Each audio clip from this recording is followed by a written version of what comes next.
Grant Nelson was exhausted. Working 3 jobs will do that to you. It was the early hours of Memorial Day, May 30th, 2017, and he was just trying to finish one last ride before heading home. He didn't know.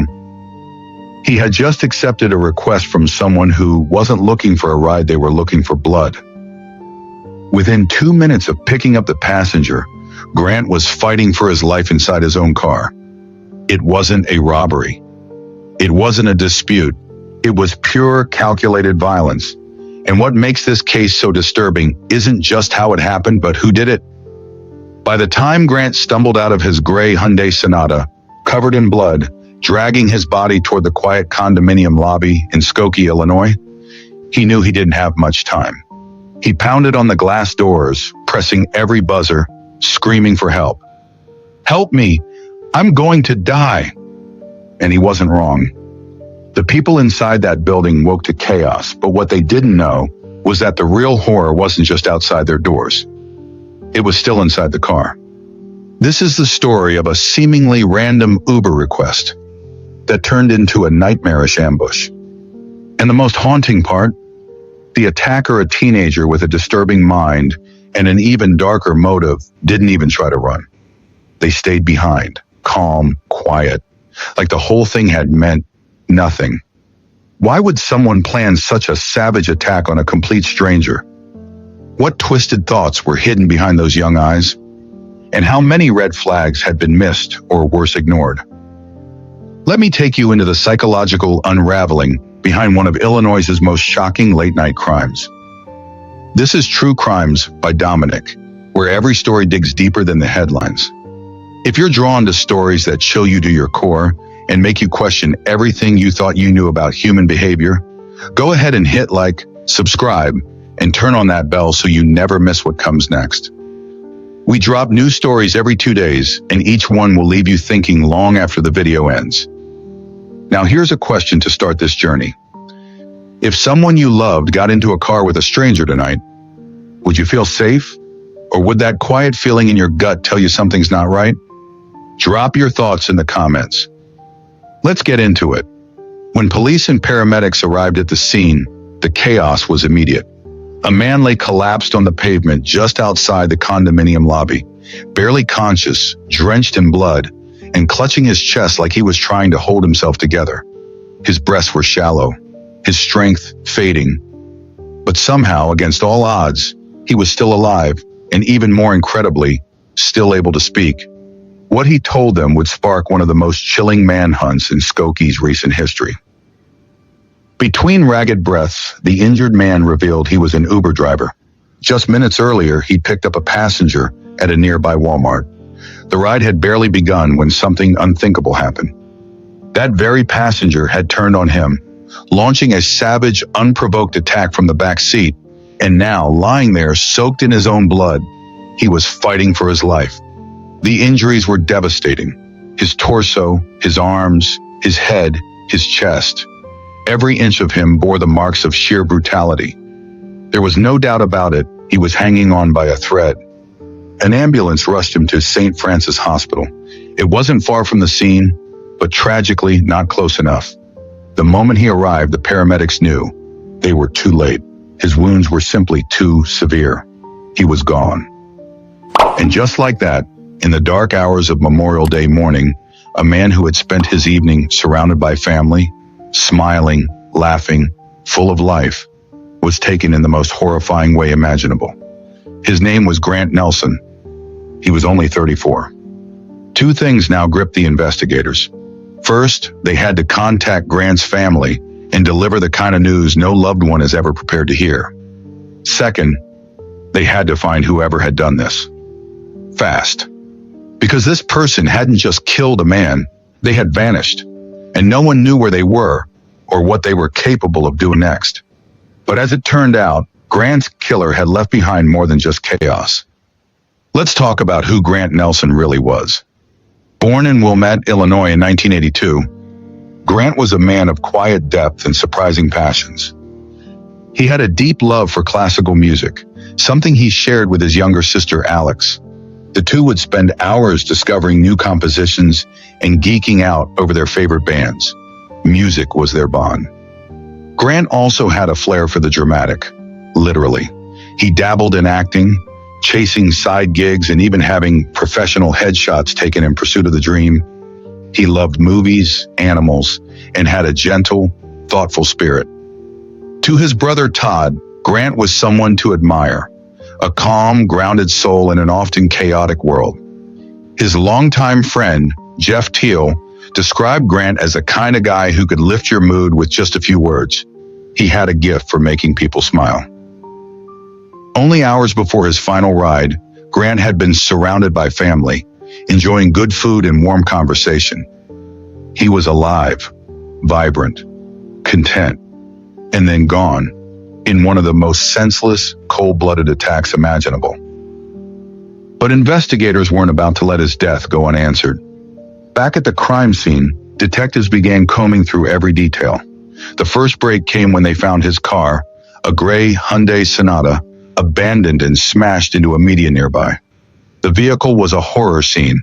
The interior was soaked in blood. The back door, smeared with it. There was no doubt. This was where the attack happened. And then, something caught their eye. Just a few feet from the wreck, lying discarded on the street, was a Chicago Cubs sweatshirt. It was soaked in red. That sweatshirt would become the first breadcrumb in a trail that led detectives straight to someone they never expected. Following the trail, officers circled a nearby building and froze. There, crouched beneath an outdoor air conditioning unit, was a young girl.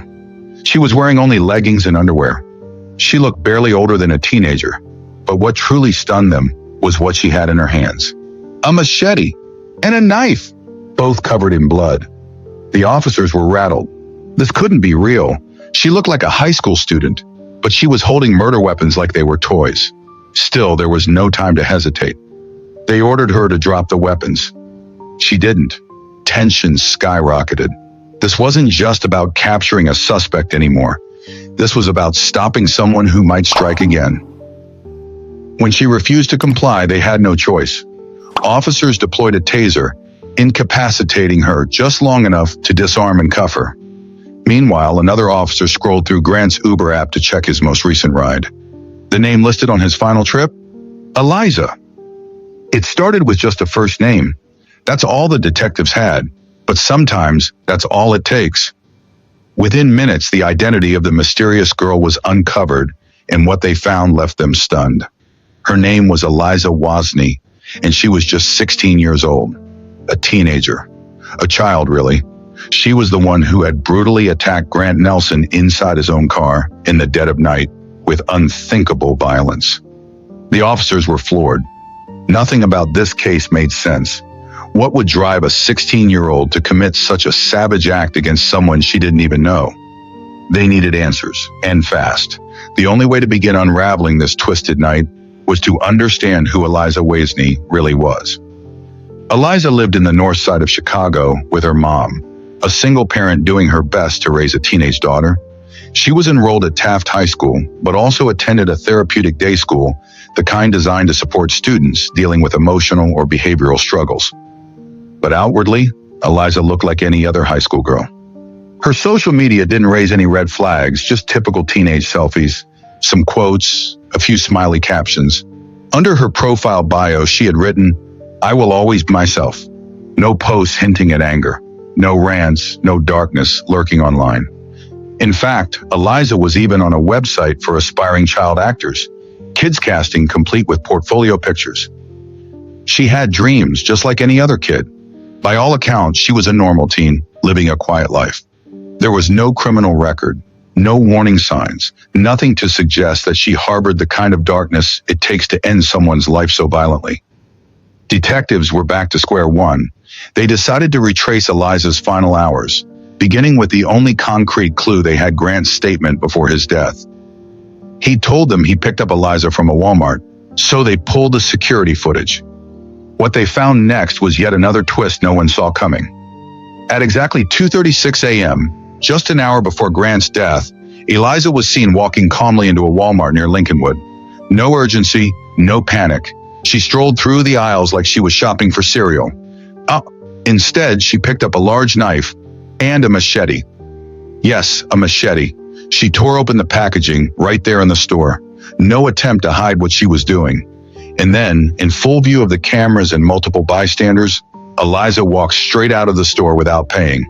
Let that sink in. She didn't stuff the weapons in her bag. She didn't try to sneak out.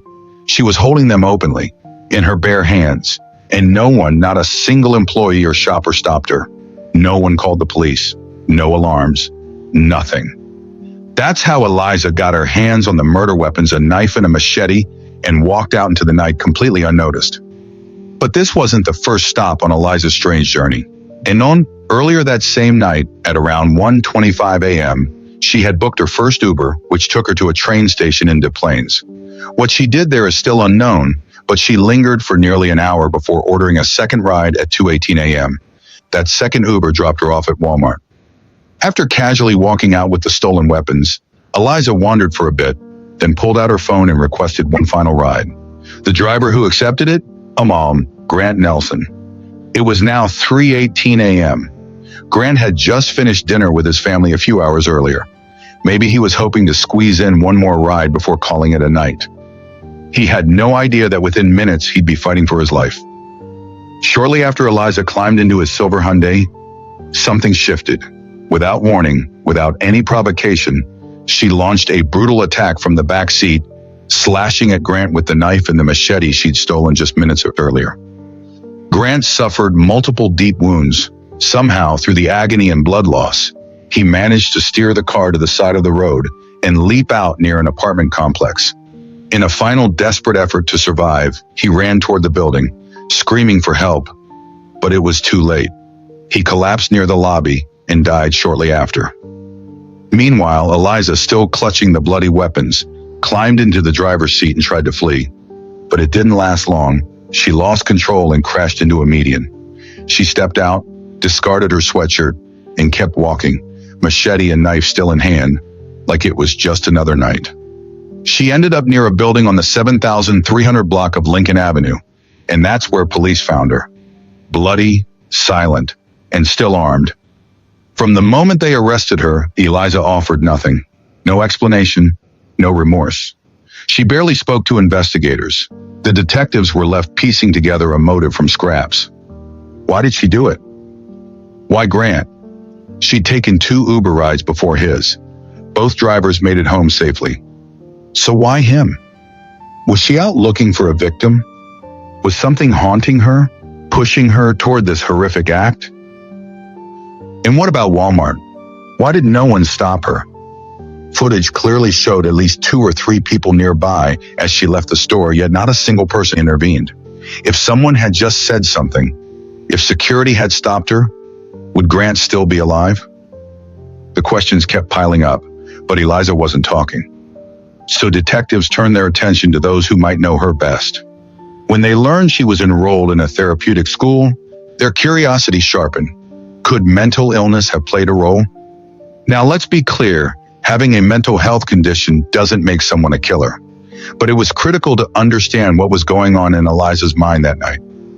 Mark Grishaber, the principal at Taft High School, admitted that Eliza was constantly moving between different therapeutic schools. In fact, her case manager had even told the school that Eliza shouldn't have been enrolled at Taft in the first place. So why was she there? And what kind of support had she really been getting? We still don't know if she was evaluated for mental illness after her arrest, or if a toxicology report was ever done. If they were, the results haven't been made public. Understandable, maybe, given that Eliza was a minor, but frustrating for anyone trying to make sense of this tragedy. One thing police did rule out, though, was self-defense. Eliza had no injuries, no signs that she'd been attacked or threatened, and nothing suggested that Grant did anything inappropriate or dangerous. So if Grant didn't provoke her, what did? What snapped inside that 16-year-old girl? What flipped that switch? After the brutal and senseless attack on Grant Nelson, justice had to be served, no matter what Eliza's background, age, or mental state might have been. She wasn't going to walk away from this. Not this time. On May 31st, just one day after she carried out that horrifying act, 16-year-old Eliza Wasni was arrested and officially charged with first-degree murder. The world had barely caught its breath from the shock before the legal system stepped in. Because of the nature of the crime, and despite her young age, prosecutors made the tough call. Eliza would be tried as an adult. They weighed her mental health struggles. They saw the signs of possible trauma. But none of that changed the fact that a man's life had been stolen in the most violent and unprovoked way. The court decided she needed to be held accountable, like any adult would. Now, once behind bars, you'd think maybe Eliza would have time to reflect, to feel remorse, to process what she'd done. But instead, things got even darker. Eliza became a nightmare to handle in custody.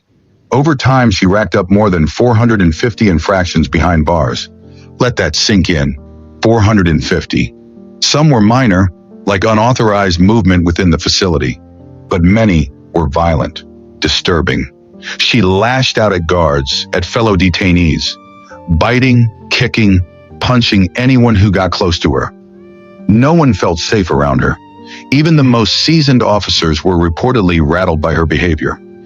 It wasn't just others she hurt. Eliza also turned that violence inward.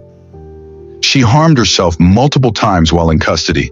So many times, in fact, that she had to be rushed to Stroger Hospital in Cook County on 6 separate occasions. At one point, she scrawled the word "die" in bold red letters on the wall of her cell after injuring herself. That image alone sends chills down your spine. And just when you thought things couldn't get any more unsettling, a fellow inmate, someone who'd been left alone with Eliza, came forward with a chilling confession. According to her, Eliza didn't just regret what she did, she relished it.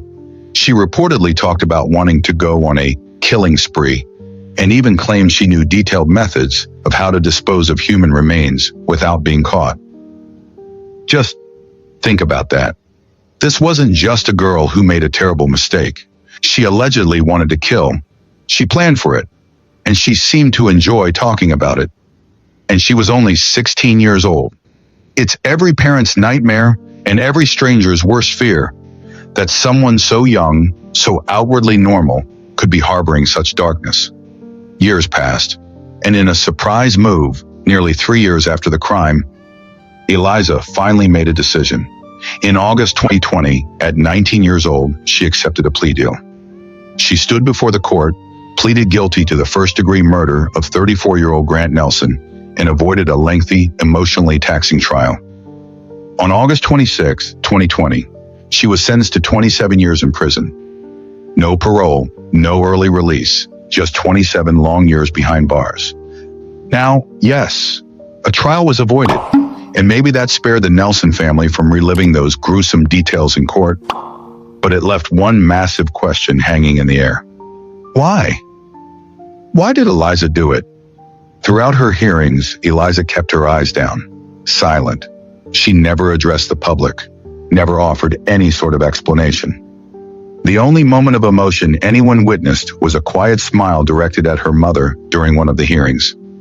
Not a single word about Grant, not a single word about why she took his life. And that silence? It's haunting, because even though she's locked away, she'll be out by her mid-40s. That's still a lifetime ahead. But without any clarity or expression of remorse, how can anyone ever feel safe with her walking free again?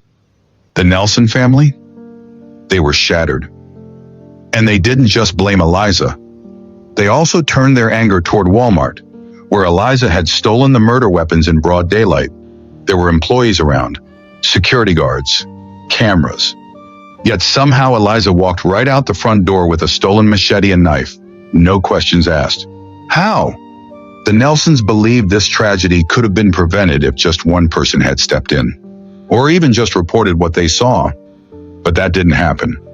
So in July 2017, just 2 months after Grant's death, the family filed a lawsuit against Walmart, as well as Allied Universal and Monterey Security Consultants, the companies responsible for in-store security. Walmart, for its part, claimed they did alert third-party security to a possible shoplifting incident. But if that's true, nothing came of it. No one stopped her.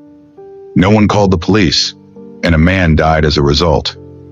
Was it corporate negligence? Was it a communication failure?